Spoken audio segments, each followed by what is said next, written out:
రంజాన్ మాసంలో అతి పవిత్రమైన మాసం ఈ రంజాన్ మాసం. ముఖ్యంగా ముస్లిం సోదరులందరికీ కూడా ఈ మాసం అంటే సంవత్సరం నుంచి ఎదురు చూసి భగవంతుడి ఆశీస్సుల కోసం, అల్లాహ్ కోసం ఎదురు చూస్తూ ఉంటారు.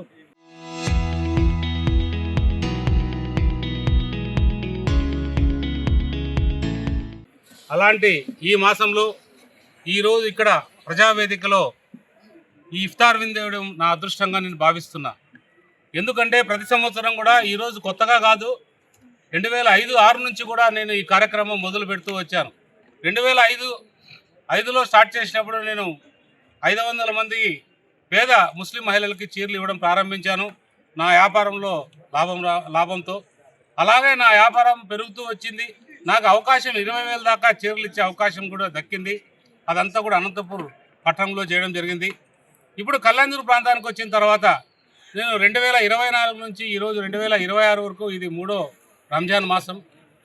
ఈ రంజాన్ మాసంలో ఒకటే నేను అల్లాహ్ను కోరుకున్నా, మా ప్రాంత ప్రజలందరూ కూడా సుఖశాంతులతో ఉండాలి, మంచి పంటలు పండించాలి, అన్ని రకాల కూడా మాకు. ఎందుకంటే వ్యవసాయం మీద 195% మంది ప్రజలు వ్యవసాయం మీద ఆధారపడ్డారు కాబట్టి అన్ని రకాల కూడా ఈ ప్రాంతం అభివృద్ధి కావాలన్నదే అల్లాహ్ని ప్రార్థించడం జరిగింది. ఈరోజు మా ముస్లిం సోదరులు అందరి మధ్యలో ఈరోజు ఇఫ్తార్ విందు జరుపుకోవడం నేను నిజంగా అదృష్టంగా భావిస్తున్నా. ఇదేదో ఒక రాజకీయం కోసమో ఇంకో కోసమో అనేది కాదు. నాకు ముందు నుంచి కూడా ముస్లిమ్స్ అంటే ఎనలేని గౌరవం, వాళ్ళపైన ఉన్న ప్రేమ ఇది ఎప్పుడు కూడా కొనసాగుతుంది. ఎందుకంటే నేనే కాదు, నా సంస్థ వాళ్ళు కూడా, నా సంస్థకు సంబంధించిన మా ముఖ్య పార్ట్నర్లందరూ కూడా ఈ సాంప్రదాయాన్ని కొనసాగిస్తున్నారు.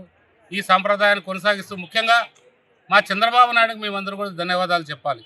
నాకు టికెట్ ఇచ్చి కళ్యాణ్దుర్గ్ ప్రాంతానికి నువ్వు అక్కడికి వెళ్ళాలంటే మీరు ఎక్కడ చెప్తే అక్కడ వెళ్తాను సార్ అంటే, ఇక్కడికి వచ్చిన తర్వాత నాకు అర్థమైంది ఎందుకు మా చంద్రబాబు నాయుడు ఈ ప్రాంతానికి నన్ను పంపించాడు అంటే, ఇక్కడున్న ప్రాంతం ఏంటి, అభివృద్ధికి పూర్తిగా వెనుకబడిన ప్రాంతంగా ఇది భావించాల్సిన అవసరం ఎంతైనా ఉంది.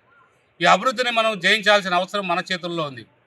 చంద్రబాబు నాయుడు గారు, పవన్ కళ్యాణ్ గారు, నారా లోకేష్ బాబు గారు సహకారంతో ఈ ప్రాంతాన్ని అభివృద్ధి చేసుకునే బాధ్యత నా పైన పెట్టారు. ఖచ్చితంగా నేను ఈ ప్రాంత ప్రజల రుణం తీర్చుకుంటా, అభివృద్ధి చేస్తా.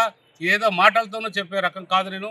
ఖచ్చితంగా ఏదైతే మనకి బీటీపీకి సంబంధించిన ఈ ప్రాంతానికి జీవనాడేది, ఆ జీవనాడైన ఈ ప్రాంతానికి ఎప్పుడైతే మనం ప్రతి ప్రాంతానికి నీళ్లు తీసుకెళ్తామో అది ఖచ్చితంగా అవుతుంది. ఎప్పుడో రావాల్సిన ప్రాంతం నీళ్లు మన దురదృష్టం.